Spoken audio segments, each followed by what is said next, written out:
In today's world, men often find themselves confused, hesitant, or even fearful when it comes to approaching younger women about intimacy. Society has created a culture where asking directly can feel dangerous, manipulative, or outright impossible. Yet, beneath the surface of human interactions, there is a psychological reality that has not changed for thousands of years. Women, regardless of age, respond not only to the words you speak, but to the energy, confidence, and intentionality that those words carry. Today's video: how to ask a young woman for intimacy, psychological trick, female psychology, stoicism, best motivational speech, is not about manipulation, but about clarity. It's about learning how to express desire in a way that commands respect, in a way that creates attraction, and in a way that aligns with your highest self as a man. And to understand this, we will be drawing upon the wisdom of modern philosopher Agnes Callard, whose work on aspiration, desire, and human longing sheds a profound light on how relationships develop. Callard reminds us that desire is not static. It grows, it shifts, it evolves. And intimacy is not something you simply take. It is something you cultivate through the way you carry yourself and the way you communicate your intentions.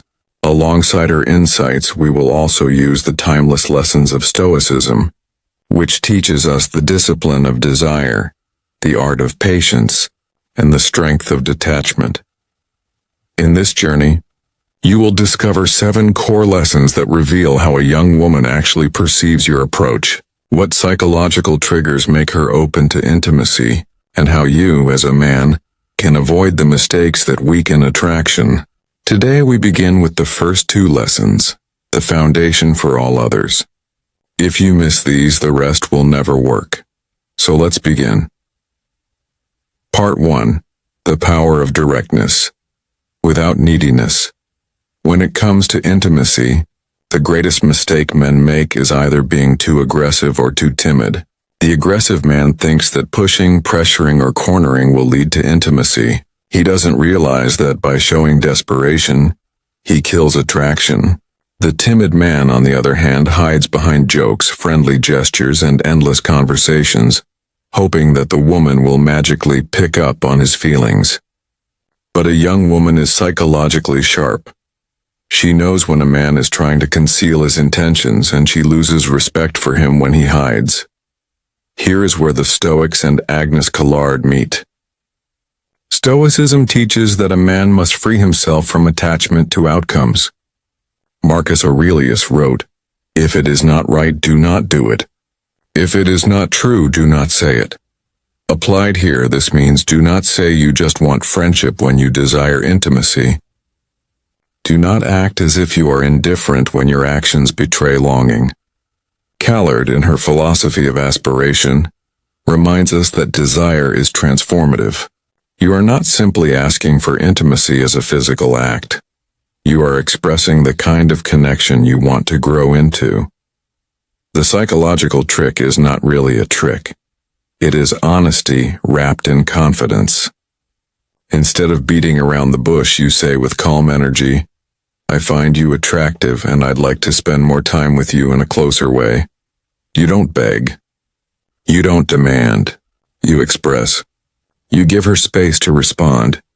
A young woman feels this difference instantly. She senses that you are not playing games, you are not afraid, and you are not trying to take something from her. You are inviting her into your reality. Attraction begins when she feels that you have no fear of rejection. If she says yes, you remain composed. If she says no, you remain composed. That composure is the essence of masculine presence. It shows her that intimacy is your preference but not your prison, that you desire her, but you are not enslaved by her answer. Callard would argue that intimacy should be seen as part of an aspirational project, something that can evolve into deeper connection. Stoicism teaches us that you must stand tall regardless of whether the project succeeds. Together, these lessons form the first key to asking a young woman for intimacy. Be direct without being needy. Part 2. The silent language of confidence. Words matter, but energy matters more. You could speak the most poetic line to a young woman, but if your voice trembles, your eyes dart away, or your posture shrinks, the message she receives is insecurity. Female psychology is tuned to this silent language. A young woman does not simply hear what you say, she feels who you are. Agnes Callard's philosophy gives us a crucial insight here. She argues that desire is not just about possession, but about becoming. When you ask for intimacy, you are not only making a request, you are revealing the man you are in the process of becoming. If you approach with hesitation, you reveal a man who is unsure of himself. If you approach with calm strength, you reveal a man who is centered and grounded. She is not just responding to your words, she is responding to the trajectory of your character. The Stoics would remind us that confidence is not arrogance. Confidence is quiet, controlled, and rooted in self-mastery. Seneca once said, "The greatest obstacle to living is expectancy, which hangs upon tomorrow and loses today." Applied here, this means, stop overthinking what will happen after you ask. Stop living in the world of what if, speak from the present, stand in the now. Here is the psychological trick. A young woman tests a man's energy before she tests his words. If your body language is open, your breathing is steady, and your eye contact is relaxed, you are already communicating strength before you even speak. She feels safe yet challenged. She feels your desire, but she also feels your discipline. That combination creates magnetic pull. Think of it like this. When you ask for intimacy, you are not really asking for permission. You are extending an invitation.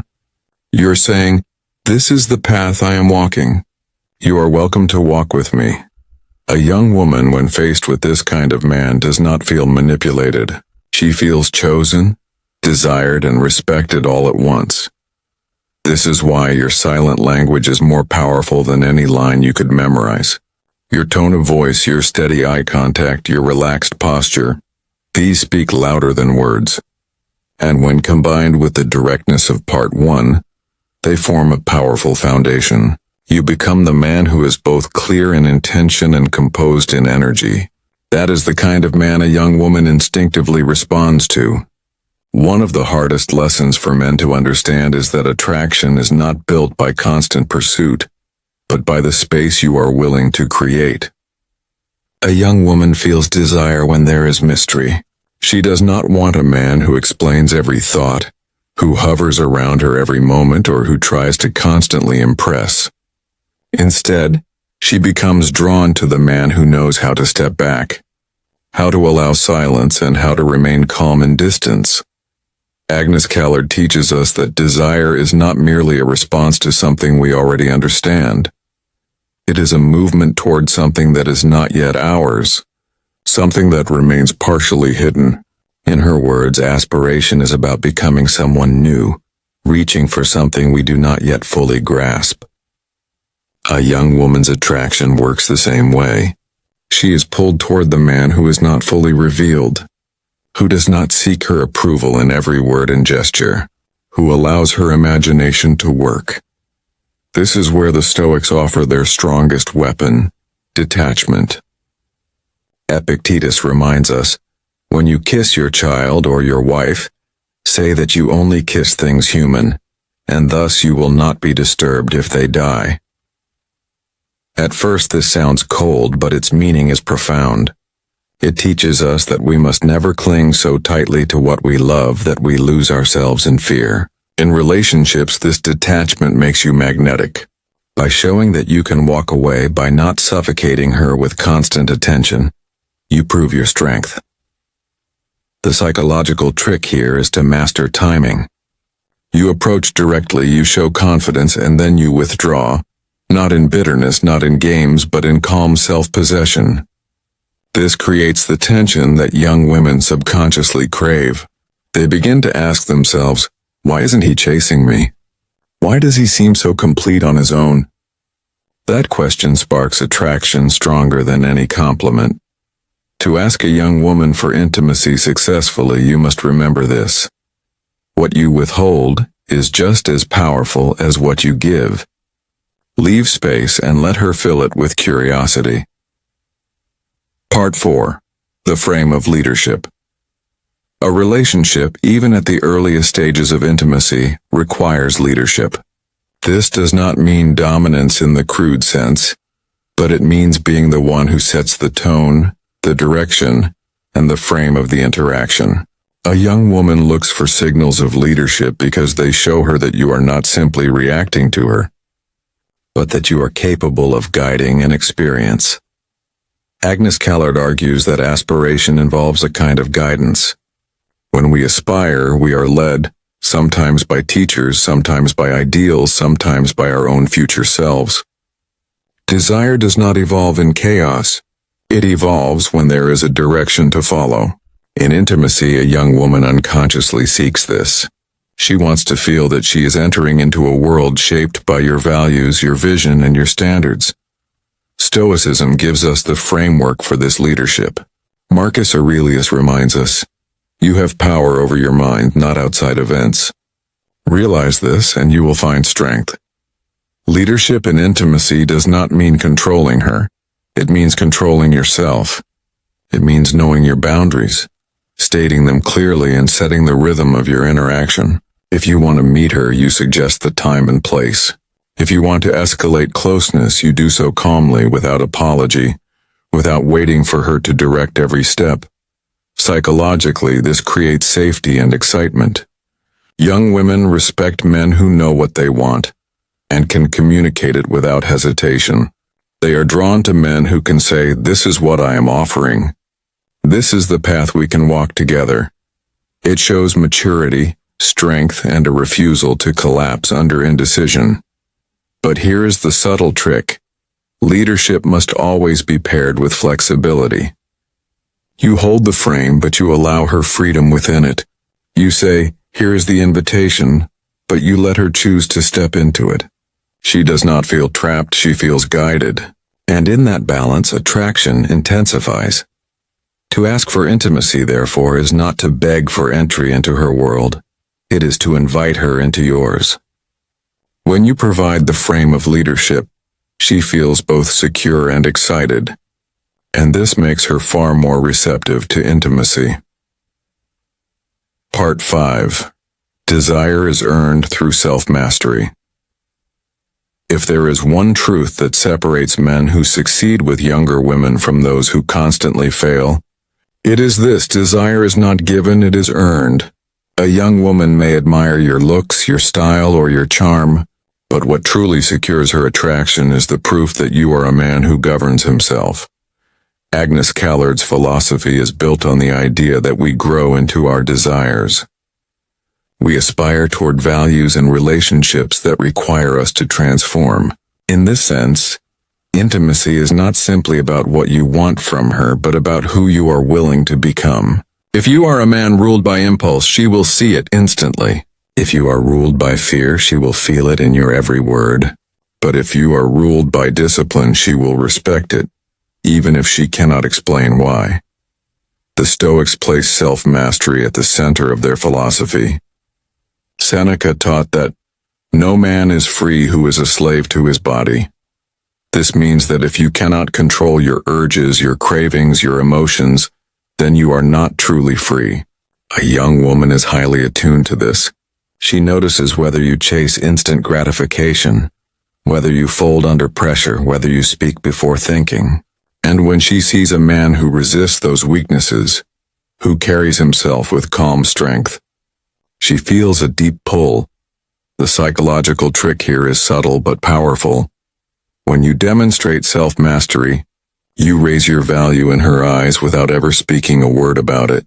She sees it in the way you maintain composure when others lose control. She hears it in the steadiness of your voice when others tremble. She feels it in the way you stay grounded even in moments of rejection. Asking a young woman for intimacy, then, is not just about the words or the timing. It is about the man behind the question. If you are weak, the same words will repel her. If you are strong, the same words will attract her. This is why self-mastery is not optional. It is the foundation upon which intimacy is earned. One of the most underestimated aspects of intimacy is emotional presence. Many men believe that attraction is built only on looks, status, or confidence. But what truly deepens a young woman's desire is the sense that you see her, not just her beauty, not just her body, but her humanity.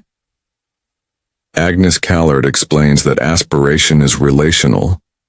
It is not only about what you want, but about what you help another person become. In this way, intimacy is not a transaction, but a shared project of growth. A young woman who feels emotionally seen begins to associate her evolution with you. She feels that your presence challenges her, inspires her, and reflects back to her a version of herself she admires. Here, Stoicism provides a critical balance. The Stoics warn us never to become slaves to emotions, but they also teach us not to suppress them entirely. Marcus Aurelius wrote, "Be tolerant with others and strict with yourself." Applied to intimacy, this means you allow her to feel, to express, to reveal vulnerability, while you remain grounded and steady. You do not lose yourself in her storms, but you do not close yourself off to her feelings. The psychological trick here is to act as an emotional mirror. When she shares excitement, you amplify it with calm joy. When she expresses doubt, you ground it with reassurance. When she tests you with coldness, you respond with warmth without collapsing. She begins to realize that intimacy with you is not just physical closeness, but emotional safety. For a young woman, this is irresistible. It sets you apart from men who only chase the surface.